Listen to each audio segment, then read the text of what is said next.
And you honestly believe that they would be better off out of this country? I don't believe dishonestly.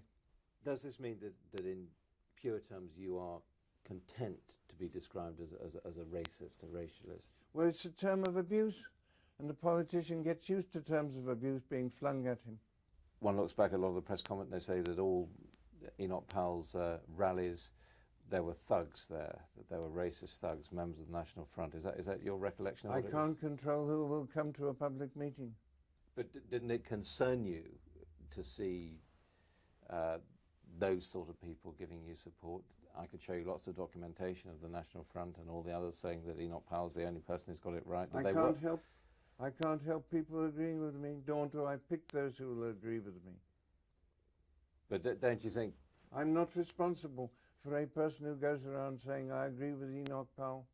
Could they not simply become integrated as part of British society, black Britons like white Britons, with their colour not being significant? They could, but the larger the number, the less the likelihood and the greater the difficulty of such a development.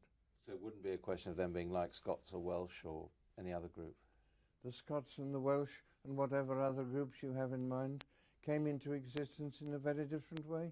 And if there were similar numbers of Germans, we would have a problem, a different problem, but still a problem. I mean, we do have more Scots, it has to be put to you, and we don't seem to have a problem with them. They've identified themselves with us. They have the same monarch. Well, so do the black Britons in this country. Well, I'm not discussing the citizenship law of this country. That applies to everyone. Well, let's go back to 1968, when you talked about rivers foaming with blood, and I didn't. You did, with reference to the Aeneid. You did, with reference to the prophet. You didn't talk about rivers of blood, but you said you felt like the ancient Roman. Exactly. Now you use those phrases. I thought that violence was a likely outcome.